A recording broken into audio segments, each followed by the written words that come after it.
Hi everyone, welcome. If this is your first time here, welcome back. If this is a return trip for you, my name is April. This is the Frugal Planner channel. And today I am going to draw out an academic spread in my composition notebook. Yes, you can absolutely use a composition notebook as your planner.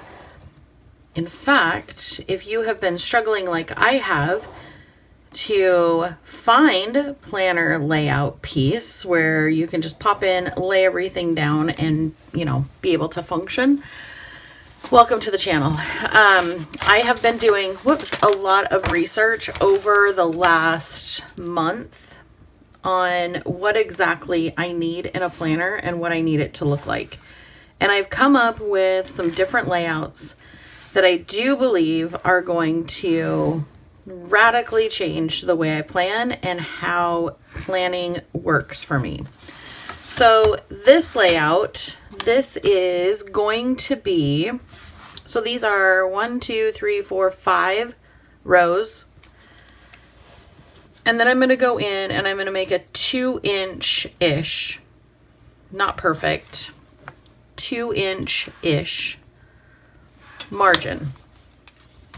And what this is going to allow me to do is make check boxes for my tasks that I know I need to do.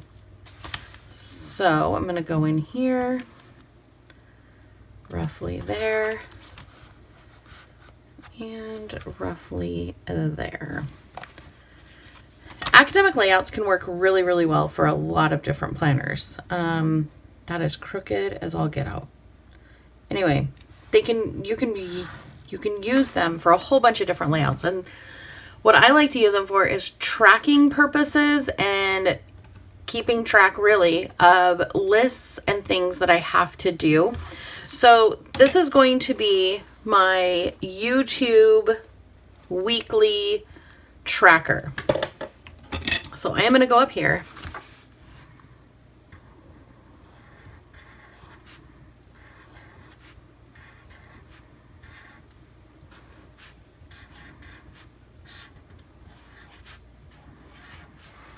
Just like that. And then over here, I am going to write in the days. So this is going to be Monday.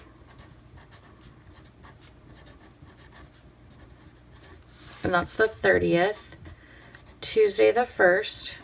Because remember, we are back planning in this planner.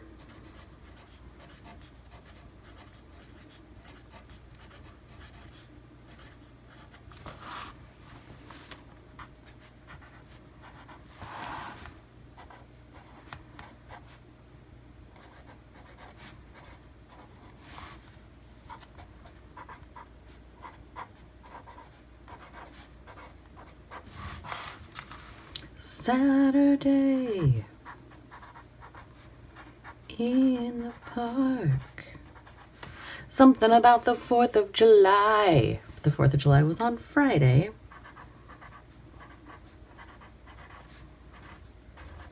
All right. So we have the days of the week in there. We have those in there. Now I am going to go back to my red marker, but I'm going to use the fine line and I am going to draw in actual check boxes.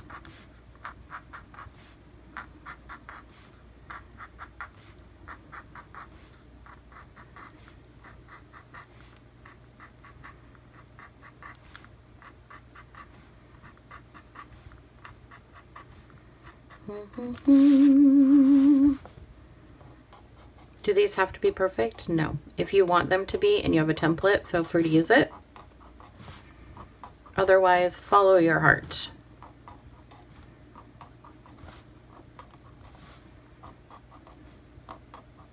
I think it adds visual texture to have maybe not so perfect boxes.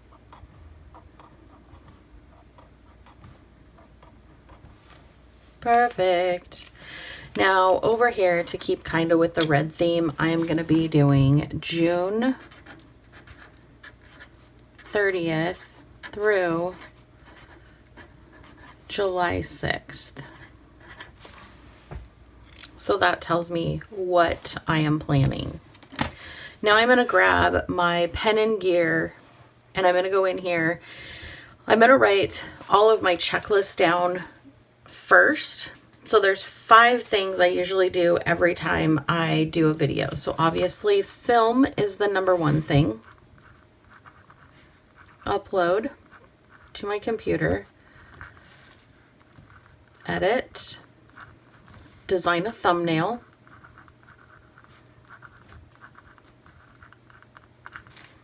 And then publish or schedule, depending on what kind of video it is. So that is going to be the same for every single video that I do. It doesn't change. It doesn't change per channel. It's just everything stays the same. The video itself will change.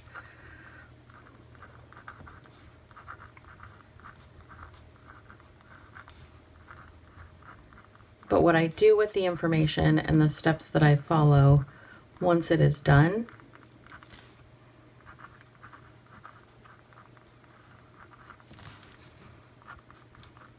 is the same.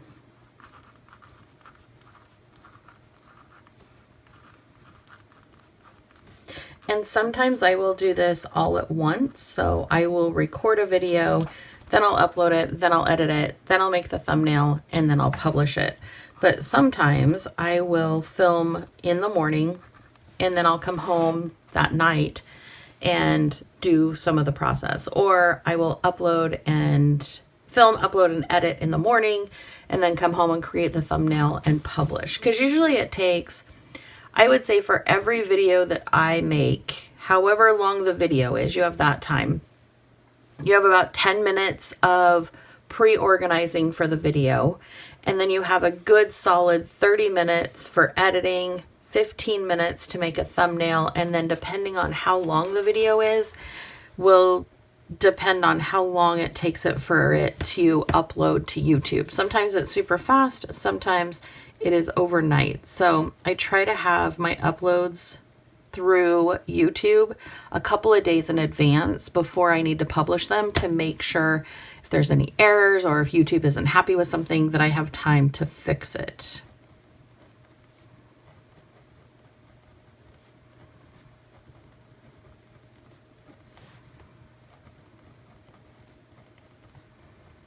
Dun, dun, dun, dun, dun. I know this seems really repetitious, and it is, but it is definitely an important step. So if you have projects that you are looking at and maybe you do something every day, but it requires the same steps after you've finished the process or project, you have the same process for it, this is a good use of an academic layout because you can really narrow in what those checklists are and what you need to keep track of. Plus, you know me, I love a good checklist. I love checking off things as I get them done. It just makes me feel like I have accomplished things during the day. And in this case, I don't skip a step.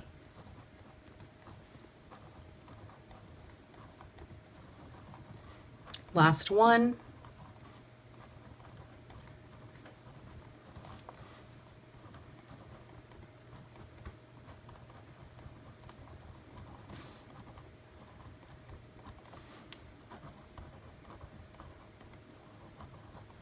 Perfect. So Mondays are vertical planning.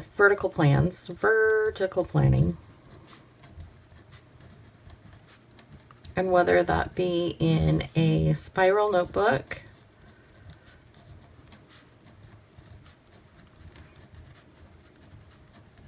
or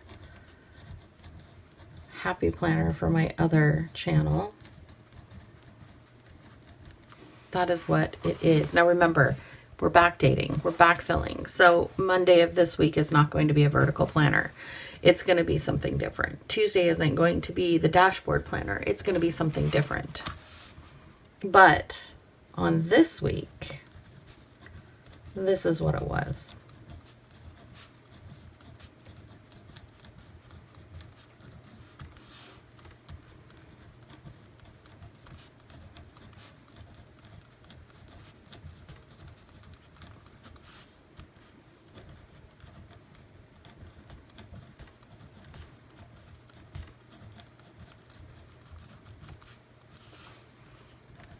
And then we have midweek meal plan.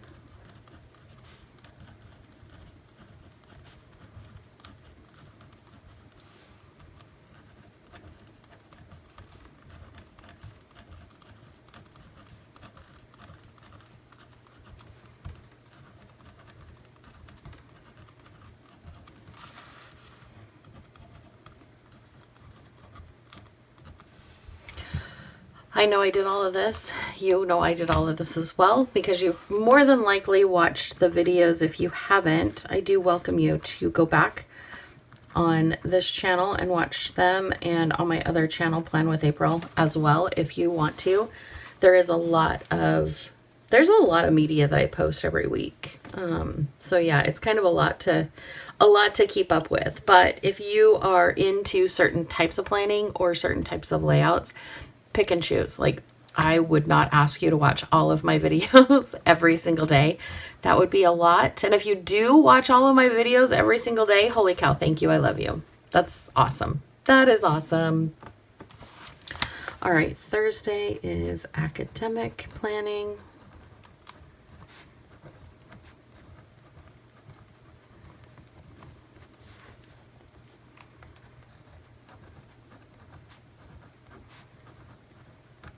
July was the spiral notebook plan up until this week when I switched over to this guy. And then on my other channel was the Happy Planner, kind of Frankenstein 9-disc planner that I created. Used a bunch of different layouts in that one. And then this one was...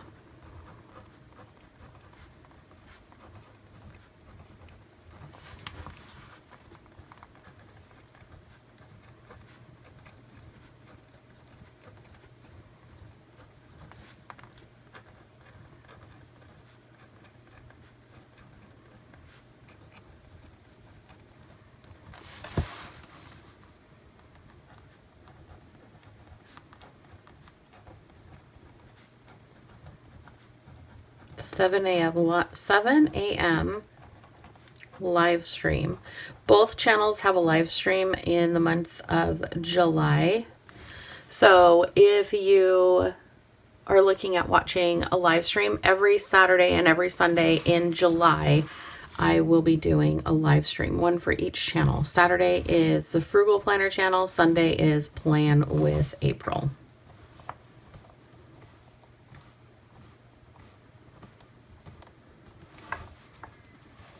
Over here, I left some room, and what I wanted to keep track of was my previous month's income, but I don't know that I want to share that on the channel. It's not like it's not that I don't want to. I shouldn't say that. It's just I don't know that I'm comfortable having that out there for the entire universe. So I think I'm going to keep it off of there. I could, to kind of jazz this up a little bit, do the YouTube button down here. Add a little bit of that visual texture that I'm always talking about. You guys know I love a little visual texture. Probably one of my favorite things, just because that keeps us going back to our planners. If there's something inside of it that we're like, yes, I love that. So I'm just going to messy outline this. Nothing perfect.